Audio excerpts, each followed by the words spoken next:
I never thought I'd be the kind of person who could cut my family off completely. Not my parents, not my brother, and certainly not the people who raised me. But as I sat there, staring at the coffee cup trembling in my hands, a voice inside me whispered something I had never admitted before. I'm tired. I'm done being the family ATM. Have you ever loved someone so much that you sacrificed everything for them, only to realize that love was a trap? That it came with strings that weren't just invisible, they were heavy, suffocating chains?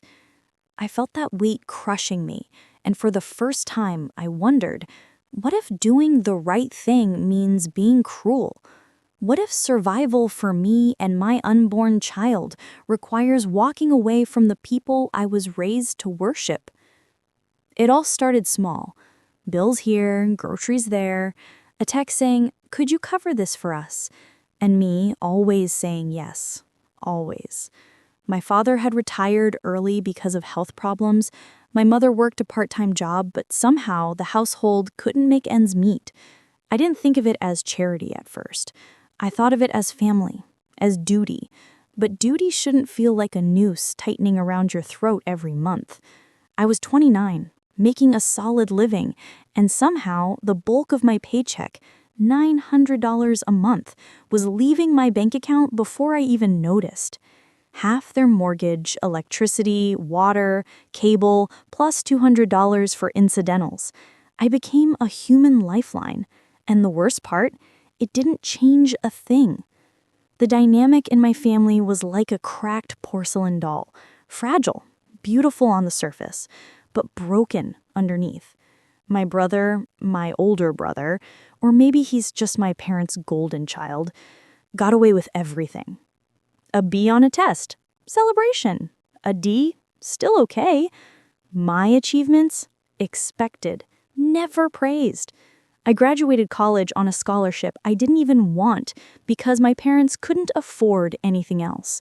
My brother, on the other hand, got a full ride for sports and extra spending money because my mother picked up a second part-time job for him. The unfairness stung like salt in an open wound. And yet every month, I kept paying. Every month, I reminded myself that I was helping my family survive. Every month, I denied myself the little luxuries that made my life mine. And then came the dinner. One seemingly normal evening that spiraled into the kind of confrontation that changes everything. Tom, my husband, and I had gone over to my parents' house, expecting maybe some awkward small talk, a home-cooked meal, and perhaps a quiet night. Instead, my mother casually mentioned my brother's great new business idea, a keto-friendly food truck. She didn't just share the news, she did that thing parents do when they want you to feel responsible for everything. The subtle way of saying, "Find the money, Nora." She mentioned he needed $20,000. Not a loan he could get from somewhere else, not a fundraising campaign or his own effort, just me. I told them no, I couldn't take out a loan for him. My dad tried to placate me, saying he'd pay it back once the business picked up, but something in me snapped. A few weeks earlier, I'd found out I was pregnant. My entire world was about to shift, and now they were asking me to gamble my future on my brother's dream? The yelling started small. Just a raised voice, a sharp word, a defensive excuse. But it escalated until Tom and I were literally being shown the door, kicked out as though we had committed some unforgivable crime. "You are dead to us," my mother spat, the words cutting deeper than anything anyone had ever said to me before. And yet, in a mix of stupidity and denial, I continued paying their bills. Because old habits die hard, and guilt is a master manipulator. Then the coffee. The meeting I thought would be a chance to reconcile.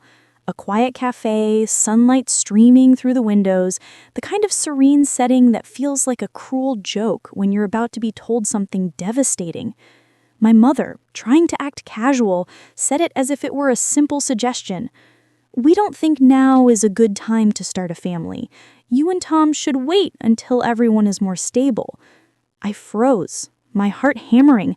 My child, my unborn child, and she was suggesting what? That I abort your grandchild because you can't live within your means? She didn't deny it. She said I needed to realize that my decisions affected everyone, that my life wasn't just mine to live. A rage I hadn't felt in years surged through me. I grabbed a $10 bill from my purse, slammed it on the table like a gavel, and said the words I'd been rehearsing for months without realizing it. You were right. I'm dead to you. The fallout was instant. My father called panicked, asking what I had done to her. I blocked them all. I canceled every automatic payment. The family I had supported for nearly a decade, the people who had taught me love, sacrifice, and obligation, were now cut off completely. And as I sat back in my chair, feeling the first taste of freedom, a cruel part of me, one I hated but could not deny, wanted to see them struggle, to feel for once the weight of dependence I had carried for so long. But then came the guilt, because even if I wanted them to feel it, part of me realized that my parents might actually lose the house. My brother would be unaffected. He never paid rent anyway. But the house, the bills, without me, the whole facade of stability would collapse. And that more than anything made my chest tighten and my stomach churn. How could I balance self-preservation with compassion? How could I protect my child from the chaos that had defined my life, while also knowing I might be inflicting suffering on the people who raised me? I still don't have all the answers. I only know that one decision, one pregnant moment, one slammed $10 bill has changed everything. My life, my child's life, and the life I thought I had with my family are all on a collision course. And as I look at the empty coffee cup, the echo of my mother's words still in my head, I can't help but ask myself, what kind of person does that make me? And is it finally, at long last, okay to be selfish? The days after that coffee shop confrontation felt unreal. I walked around my apartment like a ghost, replaying every word, every expression, every tone my mother had used. The calm surface of her face in that sunlit cafe, the casual way she suggested I wait on starting a family, it haunted me. How could someone I loved, someone I had sacrificed everything for, make such a demand? I had to remind myself this was about survival, my child's survival. But the guilt kept clawing at me, insidious, whispering that maybe I was the villain. Tom tried to comfort me, but even he admitted he had never seen me like this, torn between anger, fear, and responsibility. "You can't save everyone, Nora," he said one evening, his voice gentle yet firm. "You've carried their entire world on your back for years. This is about your family now, yours and the baby's." I nodded, but the guilt didn't fade. How do you cut someone out who has shaped your life, your identity, who has seen you at your worst and demanded you be perfect? Especially when, if I let go, they would crash in ways they couldn't manage. The tension wasn't just emotional, it became tangible, physical. I started noticing how much energy I had spent calculating every payment, every donation, every favor, and suddenly it was gone. My mornings were no longer interrupted by calls asking if I could cover some unexpected expense. My evenings weren't consumed by tallying what I owed them versus what they had. There was a strange, terrifying freedom in that absence, but also a gnawing fear. What if I had done the wrong thing? I kept thinking about my brother, my golden child, the perpetual beneficiary of my family's unearned affection and financial support. He was still at home, mooching off my parents, pursuing failed business ideas, oblivious to the reality that the money stream he had taken for granted had just stopped. I imagined him pacing the living room, flipping through his business plan notes, confused, frustrated, maybe even panicking. And I felt a tiny, guilty thrill. Justice, finally, in some small, cruel way. But the guilt returned immediately, sharper this time. He was family too, after all. Then came the first phone call I didn't want. My father, in that familiar panicked tone, asking me what I had done to them. I couldn't answer. Every word I might say would either escalate the conflict or crumble the fragile boundary I had just built around my life. So I hung up and then blocked the number. And it felt awful and right at the same time. Weeks passed. I threw myself into preparing for my baby. I organized the nursery, researched parenting strategies, and immersed myself in creating a safe, loving environment. But every night, when the apartment grew silent and my mind was free to wander, images of our past flickered across my consciousness. My mother's pleading eyes, my father's quiet disappointment, my brother's entitled grin. I hated them. I loved them. I wanted nothing more than to never see them again, yet I feared the consequences of my absence. The first confrontation after that coffee shop incident didn't happen in person. It was via text, sent by my mother in a moment of frantic vulnerability. "We just want to understand. You're a family. How could you do this?" I stared at the message, my thumb hovering over the keyboard. A part of me ached to reply, to explain, to beg them to see reason. But I knew better. Words could be twisted, guilt could be weaponized, and my child's future could not be gambled on my parents' fragile pride. So I left it unread. At night, I began dreaming of our past, the countless nights I spent at their house pretending everything was fine, while my father napped on the couch, my mother scrolled her phone, and my brother pranced around with unearned confidence. I remembered the subtle slights, the birthday parties where my achievements were ignored, the school awards my brother flaunted while mine went unnoticed. It all came flooding back like a river I had tried to dam for years. And suddenly, the anger I had suppressed erupted into something raw and undeniable. One evening, Tom caught me staring out the window, tears streaming down my face, whispering to myself about justice, guilt, and family.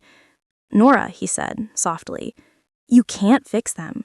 You've done everything you can. This is your life now."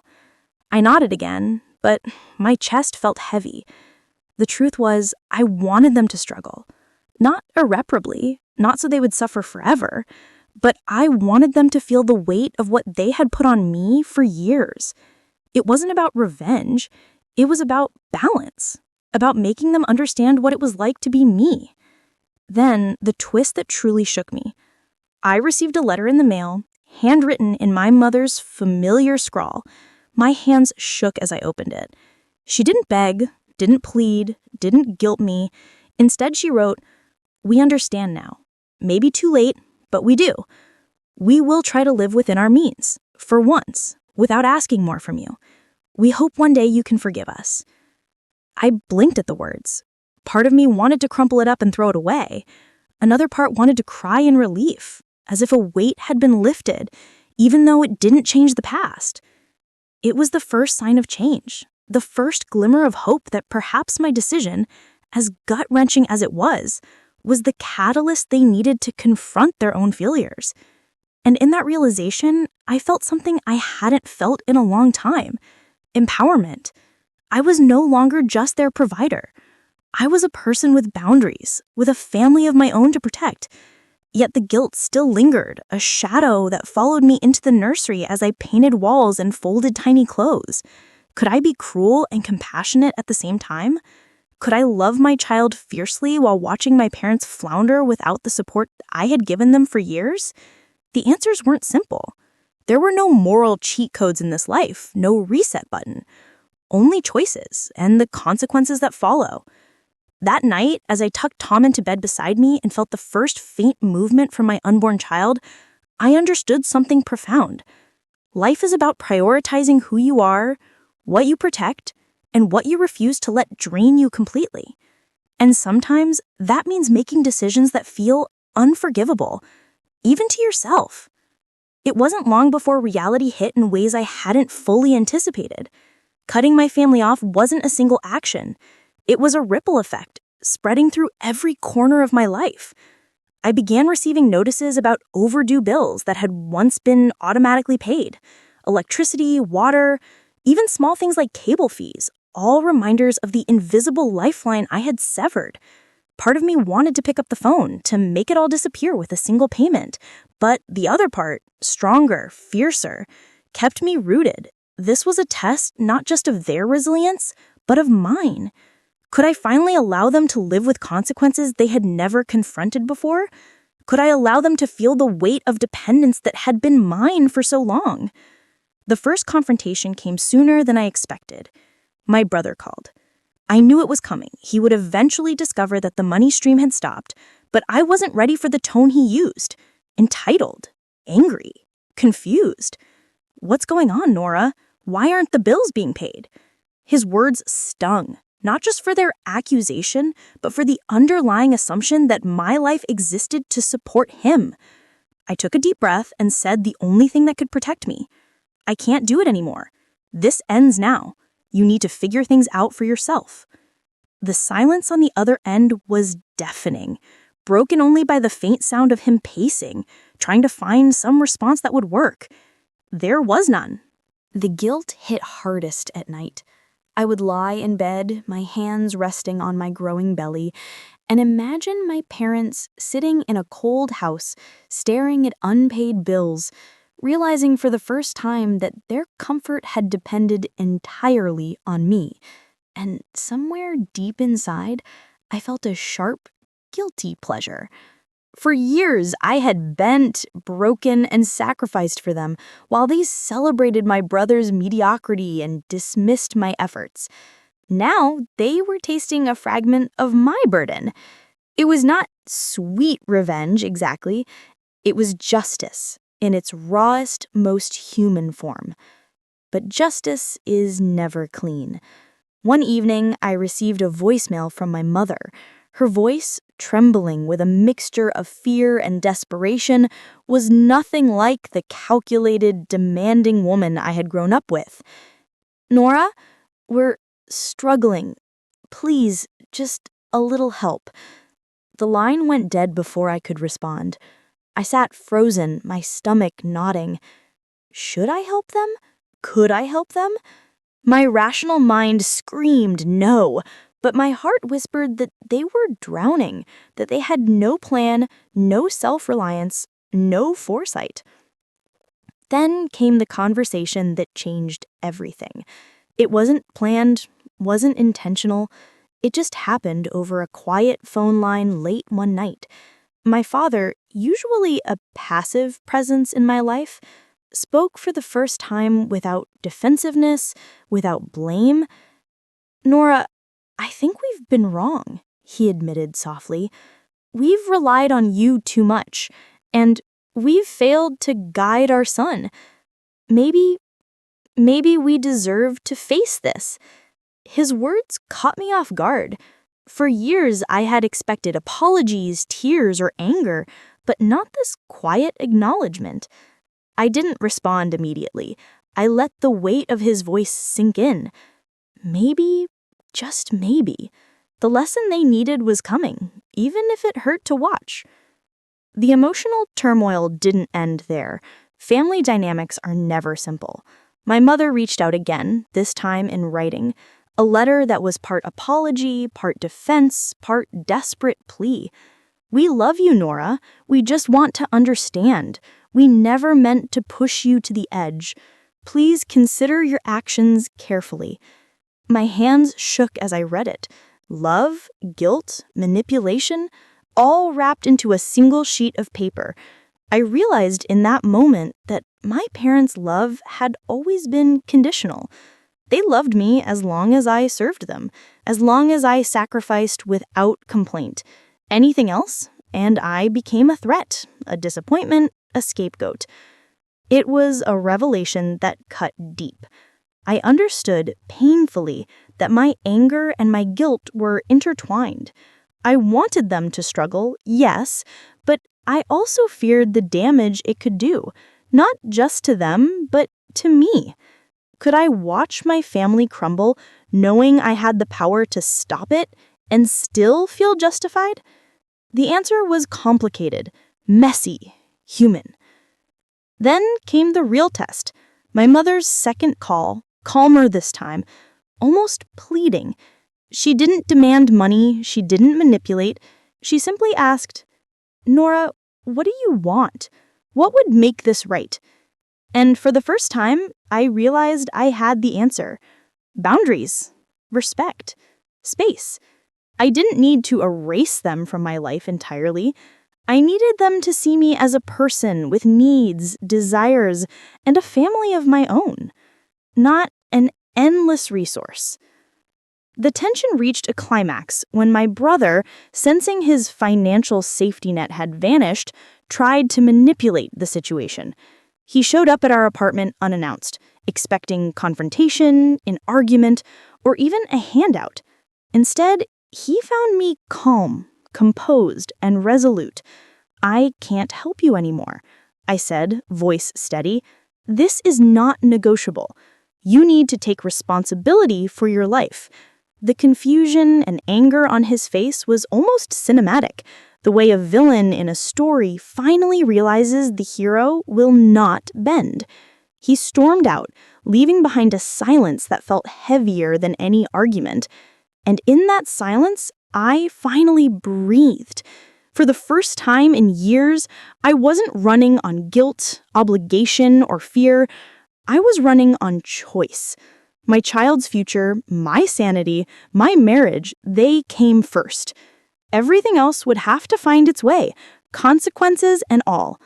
It wasn't easy, it wasn't clean, but it was mine. Weeks turned into months, and the silence from my family became almost deafening. The calls stopped, the texts dried up, and I began to feel a strange emptiness where the chaos once lived. It was a calm I had never known, but it carried its own kind of weight.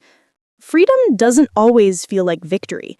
Sometimes it feels like standing on the edge of a cliff, unsure if letting go is safety or a fall. And every night, when I lay my hand on my belly and felt the gentle stirrings of life inside me, I realized that I was no longer just responsible for myself. This tiny, growing life depended on me. And suddenly, all my past sacrifices, all my guilt, all my fear, they became irrelevant. I had a purpose I could not compromise. But the emotional storm hadn't passed. One evening, I saw a post on social media. My mother, smiling with my brother, a new car, a vacation in the background. My stomach churned. The cruel part of me wanted to feel smug, wanted to savor their dependence backfiring, to think, "See, you've always relied on me. Now look at your reality." But the maternal part of me, the human part, recoiled. They were still my parents, and somewhere in the mix, my brother was still my brother. Could I truly enjoy watching them struggle? Could I embrace empowerment while simultaneously fearing it? It was during one of those nights of restless reflection that I realized the truth. Cutting them off wasn't a punishment. It was a mirror showing them, finally, what life was like when the person they had exploited for years decided enough was enough. And in that mirror, I saw the reflection of the person I wanted to be. Strong, uncompromising, and fiercely protective of the life I was building. Then the unexpected happened. My father called. Not yelling, not panicked, just calling. His voice was soft, tentative, almost fragile. "Nora, I don't expect forgiveness, not yet, but I want you to know we're trying. Your mother and I, we're finally facing the truth about ourselves." I didn't respond immediately. I sat there, phone in hand, staring at the familiar digits that had once brought stress, frustration, and obligation. But hearing his voice, without the accusations, without the demands, brought a strange sense of relief. They were acknowledging responsibility. Maybe, just maybe, they were capable of change. The weeks that followed were a delicate dance. I enforced boundaries with every conversation, every interaction. I stopped paying bills, but I started offering advice, guidance, and encouragement, not money. I wanted them to learn, to grow, to survive without relying on me. And the lessons were brutal. My parents, faced with the reality of unpaid mortgages and bills, finally realized the consequences of their decades of dependence. My brother, confronted with financial independence for the first time, floundered, faltered, and even failed at some tasks. It was hard to watch, yes, but it was necessary. And then, the twist I didn't expect. My mother called one night, crying. Not angry, not manipulative, just crying. Nora, I never realized, I never appreciated. I'm sorry. Her voice cracked. I see now. I see what we've done. I understand if you never forgive us. But please, know we're trying to change. My heart twisted. Anger, relief, guilt, and love collided inside me. I wanted to comfort her, to tell her it was okay, that I understood. But I knew that forgiveness without growth would be meaningless. So I said only this: I hear you, and I hope that change lasts, for all our sakes. The emotional intensity reached its peak when I realized that all these struggles, all this pain, had prepared me for the life I was about to bring into the world. I would not raise my child to be a victim of entitlement or dependence.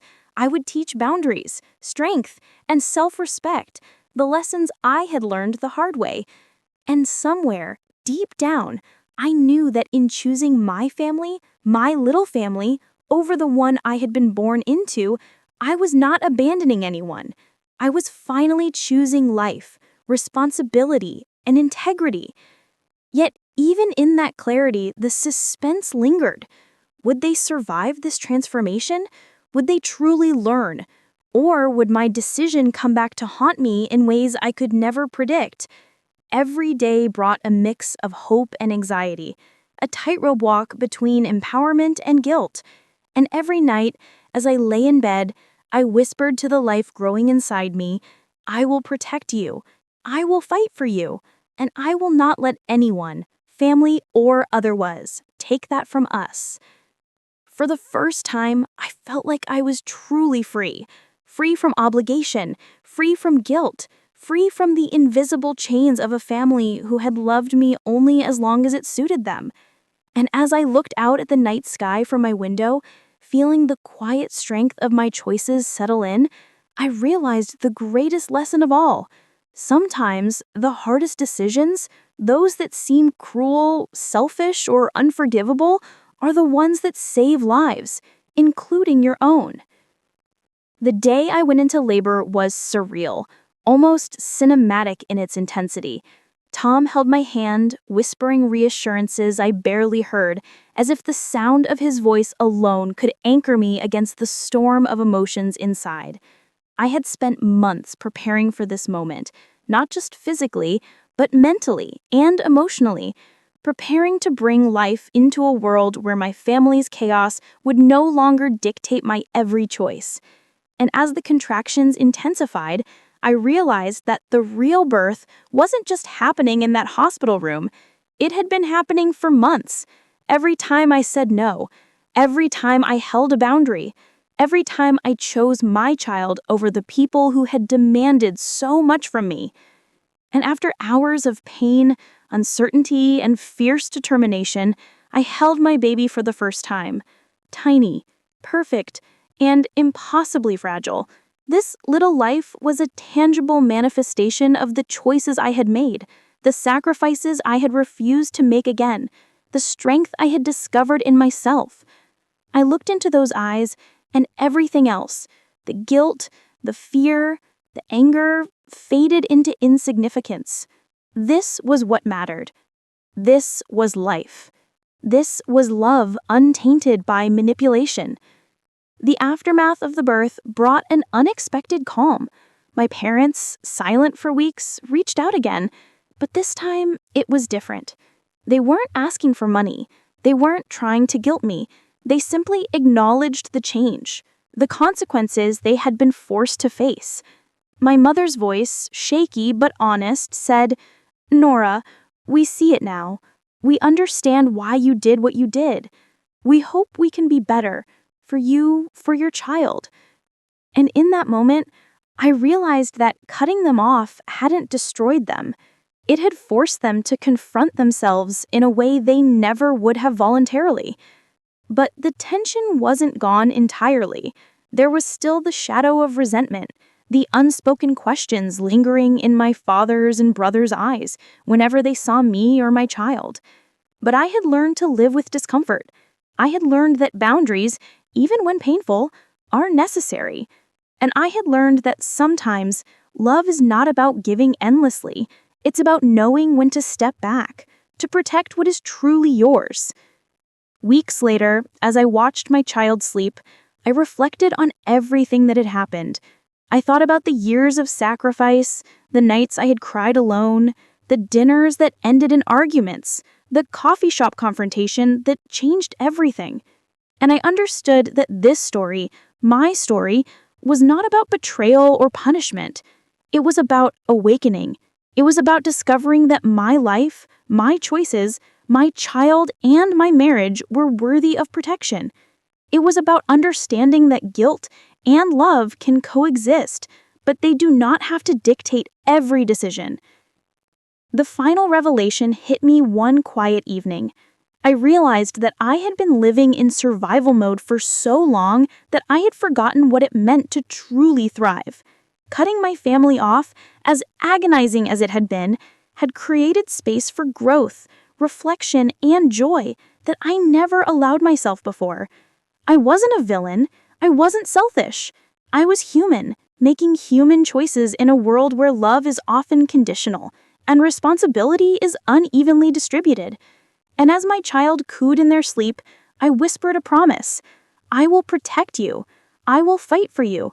And I will not let anyone, family or otherwise, take that from us.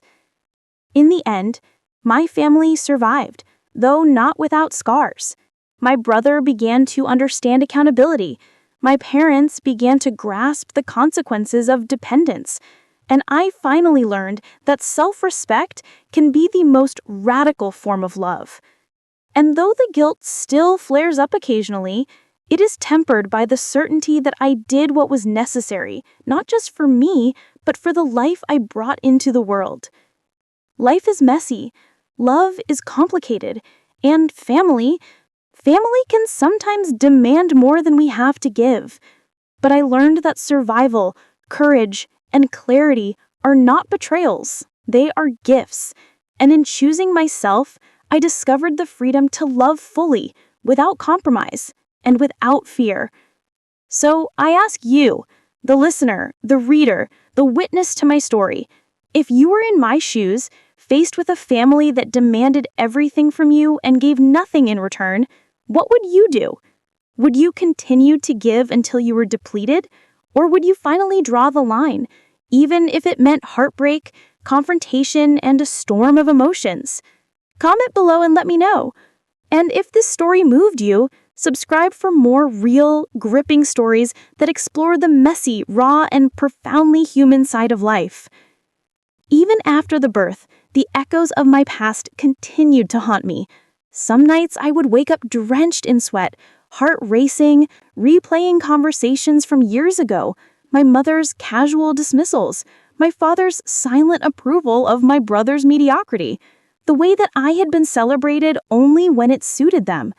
Memories collided with the present, the nursery, filled with soft pastel colors, the tiny clothes folded neatly in drawers, the gentle breathing of my newborn beside me. It was a stark juxtaposition, peace and chaos, love and resentment, hope and regret, all wrapped into one fragile, dizzying reality. I remembered my high school years vividly, the ones that had shaped so much of who I had become. I had been the dutiful daughter, the one who achieved perfect grades, stayed late for extracurriculars, and always kept her emotions in check. My brother, meanwhile, was the golden child, effortlessly praised for mediocrity, cheered at every sports event, and given every opportunity with little effort.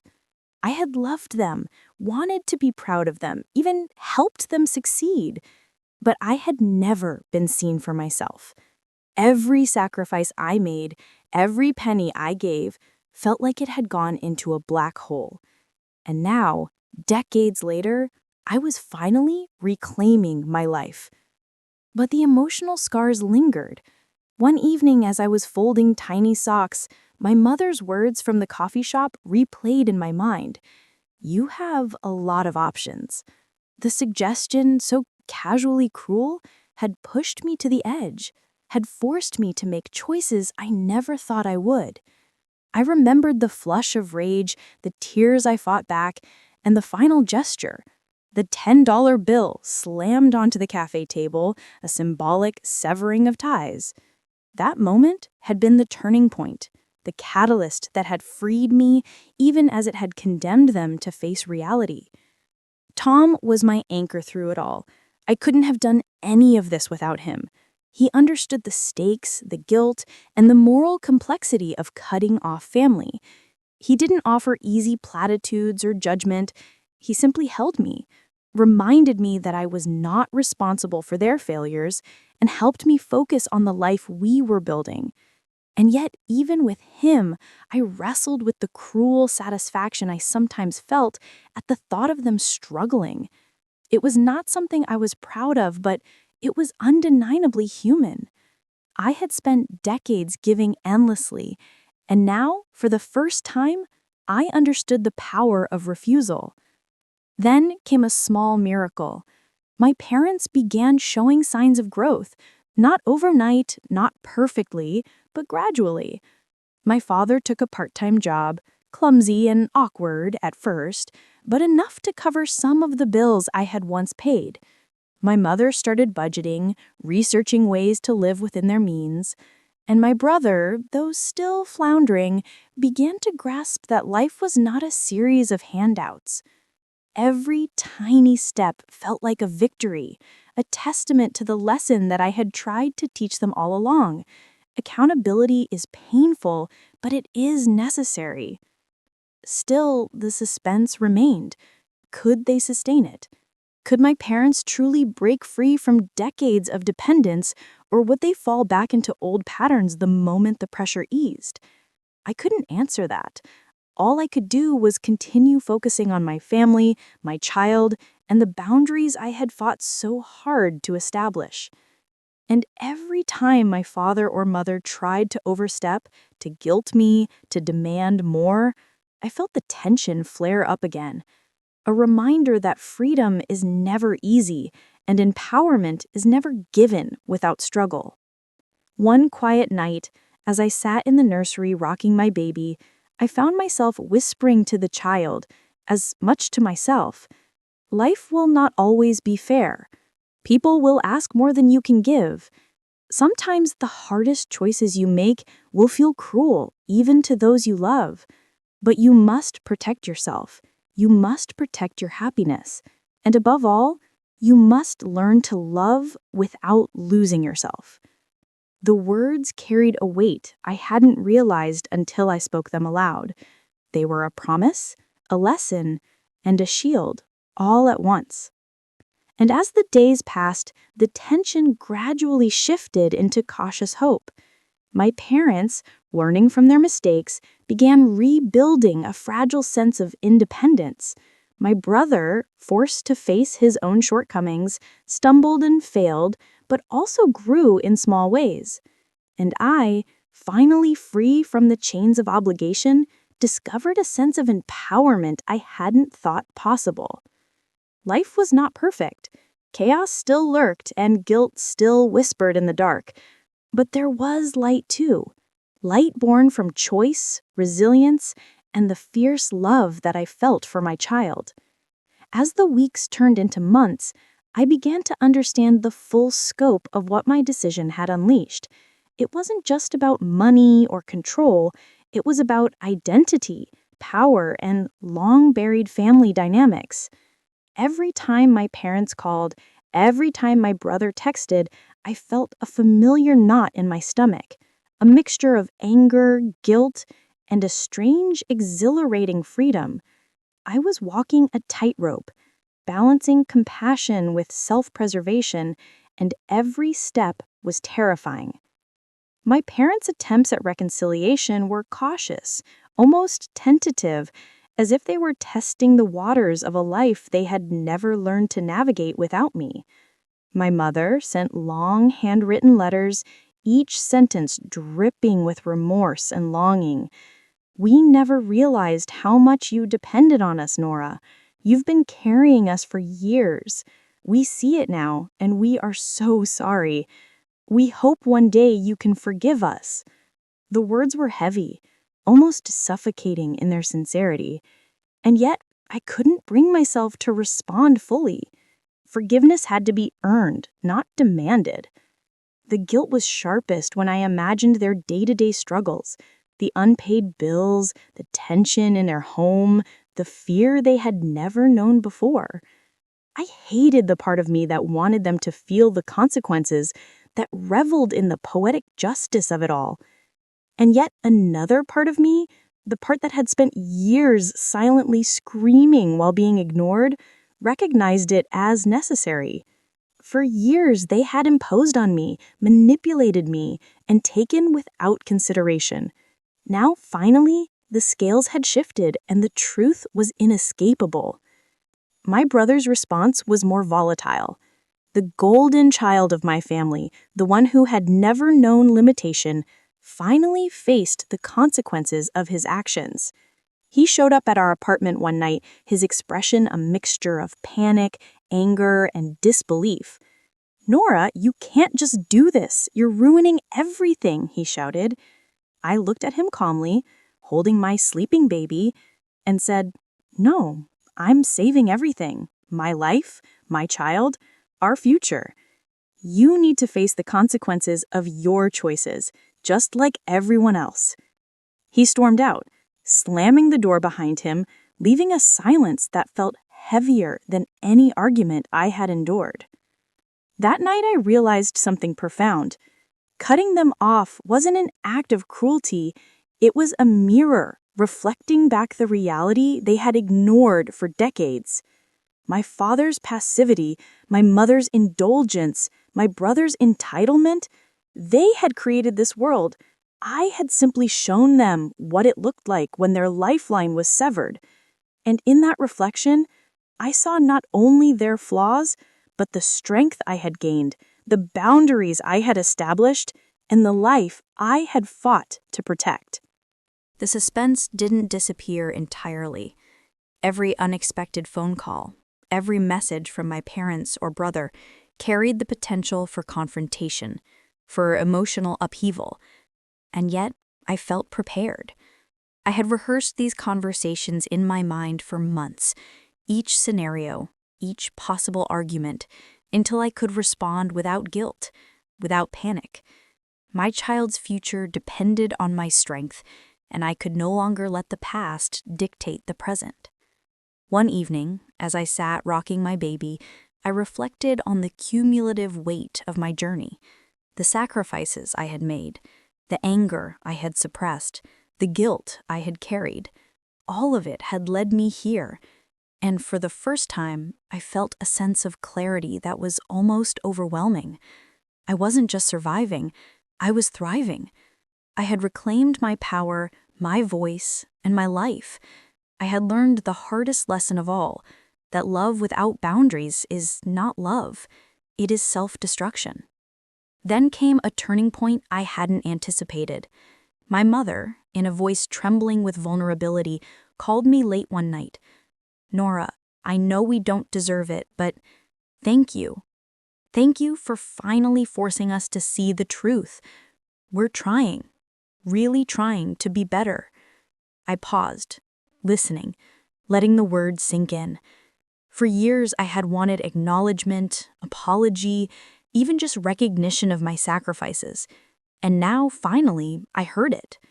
Not manipulative, not demanding, just raw honesty. The emotional intensity was almost unbearable. I wanted to comfort her, to tell her it was okay, that I understood, that I forgave them. But I knew that forgiveness without real change would be meaningless. Instead, I simply said, "I hear you. Keep trying. That's all I ask." And in that simple exchange, something shifted.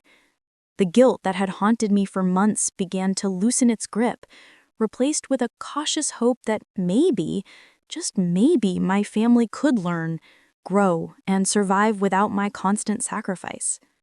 Even now, as I watch my child sleep, I feel the weight of the past, the complexity of human relationships, and the raw truth of my choices. The suspense, the guilt, the anger, they are all part of the tapestry that has shaped me, that has prepared me for motherhood, for life, for the future. And I understand, with a clarity I had never known before, that the hardest choices, the ones that feel cruel, selfish, and unforgivable, are often the ones that define us, protect us, and ultimately save us. The first winter with my baby felt like stepping into a new world, one where warmth and love had to be fiercely protected from the cold winds of my past. Every evening, I would sit in the nursery, cradling this tiny life, and reflect on how much had changed in just a few months. The chaos of my family, the endless obligations, the guilt that had once gnawed at me, it all seemed like a distant storm I had survived. Yet the memory of it lingered, sharp and vivid, a reminder of why I had fought so hard to set boundaries.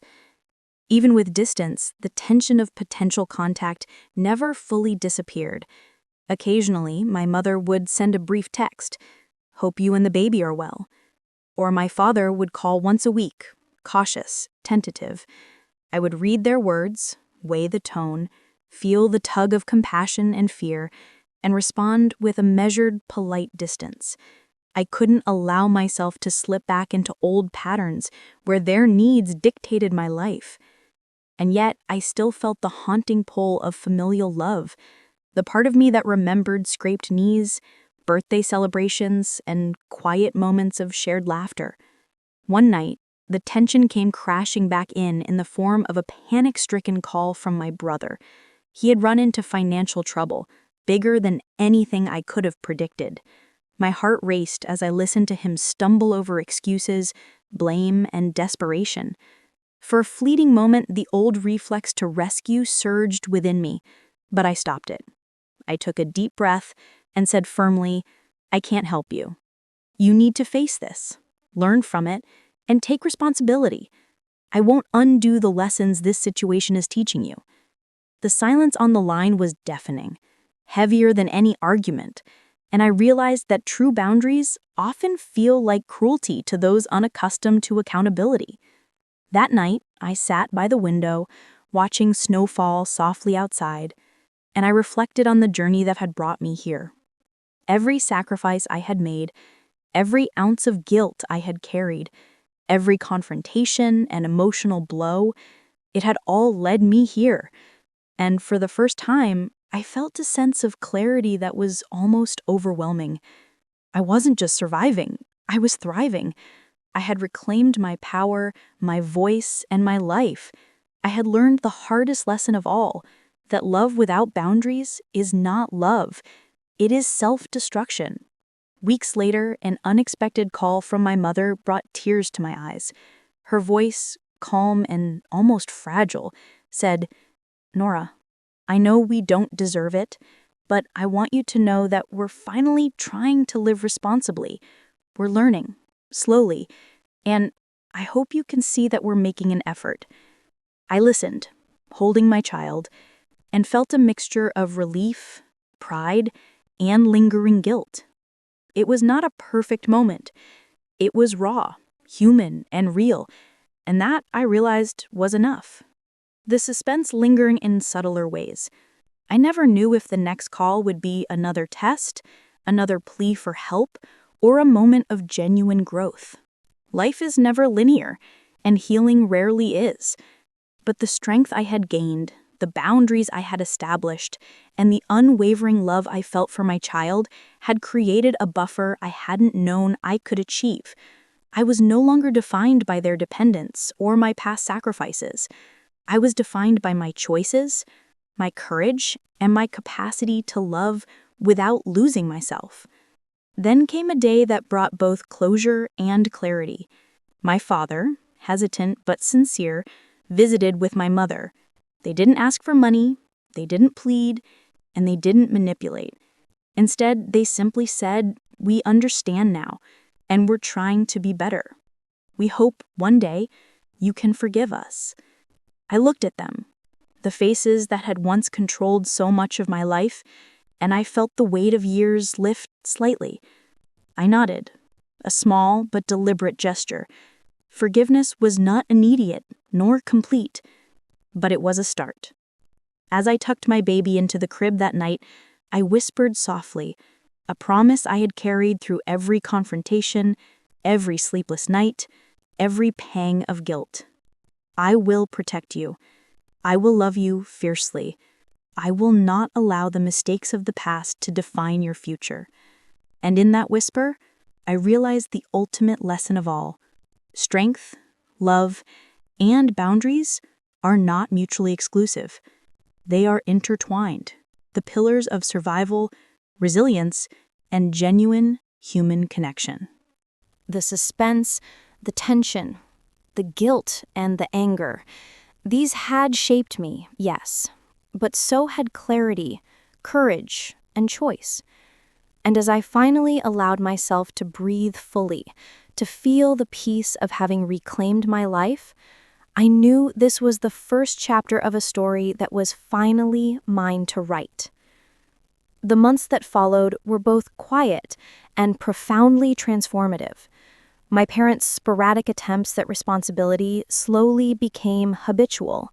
My father's part-time job stabilized, my mother carefully tracked expenses, and even my brother started learning the harsh lessons of accountability. I watched from a distance, my heart a mixture of relief, lingering anger, and reluctant pride. Their progress wasn't dramatic or perfect, but it was real, and in a strange, unexpected way, it felt like a reward. Not for them, but for me. For every boundary I had drawn, every no I had uttered, every sleepless night spent worrying about their survival and my child's future. There were still moments of suspense, though. Every unexpected knock at the door, every unfamiliar number flashing on my phone made me tense. Would this be a crisis? Another demand? A manipulation attempt? Sometimes I almost wished for the chaos I had known. It was predictable in its volatility, if painful. But I reminded myself that what I had now was freedom. And freedom is not always comfortable. Freedom is responsibility, vigilance, and courage all rolled into one. One afternoon, as I rocked my baby in the sunlight streaming through the window, I reflected on how far I had come. I remembered the countless nights of silent tears, the bills I had paid while my own apartment stayed half empty, the school events I had attended alone, the moments I had been overshadowed by my brother's golden child status. Each memory, once a source of pain, now felt like a badge of resilience. I hadn't just survived, I had learned, grown, and prepared for the life I was building. The emotional stakes reached a new peak when my mother finally visited. She came without expectation, without demand, carrying only a small basket of baked goods. I could see the tension in her eyes, the mix of fear and hope. "Nora," she said softly, "I know I don't deserve it, but thank you. Thank you for forcing us to see reality. We're trying, really trying to do better." I felt tears prick my eyes, not of guilt, but of relief. I saw in her expression the beginnings of genuine understanding, the first glimpses of accountability, and it struck me how long it had taken them to arrive here. We talked for hours, carefully navigating boundaries. I spoke of my expectations, my needs, my fears. She listened, really listened, and for the first time in years, the conversation wasn't about money, manipulation, or guilt. It was about understanding, growth, and tentative trust. And in that fragile moment, I realized that the hardest part of cutting someone off isn't the separation, It's the emotional labor of teaching them how to survive without you, how to finally confront their own failures. Yet the tension was far from over. My brother, still grappling with his own failures, tried subtle forms of guilt, dropping comments about their struggles, the mortgage, the bills, every time I reminded myself. Compassion is not the same as indulgence. Love does not mean sacrificing yourself for the mistakes of others. And each time I stood firm, I felt a surge of empowerment, tempered only by a sliver of guilt for the suffering they now endured. It was a cruel, complicated balance, humanity in its rawest form. And then came the most profound revelation. I realized that this story, the chaos, the guilt, the anger, the triumph, was not solely about my family. It was about me, about how I had been taught to navigate love, obligation, and sacrifice. I understood that boundaries, difficult as they may be, are a form of self-respect, that saying no, even to those we love, is sometimes the most radical act of compassion, not for them, but for ourselves and those we protect. The suspense of life continued in subtler ways. Every interaction with my parents and brother became a test, not of loyalty, not of obligation, but of character. Would they finally embrace responsibility, or would old patterns resurface? Would they learn, truly learn, that life does not owe them, that love has limits, and that accountability is non-negotiable? I didn't know. And in that uncertainty, I felt the last remnants of fear mingled with a strange exhilaration. The unknown future stretched before me, unshaped, full of possibility. And in that space, I finally understood the ultimate lesson. Freedom is terrifying, but necessary. Love is messy, but boundaries preserve it. Growth is painful, but inevitable. And sometimes the most difficult decisions, the ones that feel unforgivable, cruel, or selfish, are the ones that define you, protect the ones you love, and create the life you were meant to live. The first time I felt truly at peace wasn't during a conversation or a confrontation. It was quiet, almost imperceptible, in the early hours of a Sunday morning.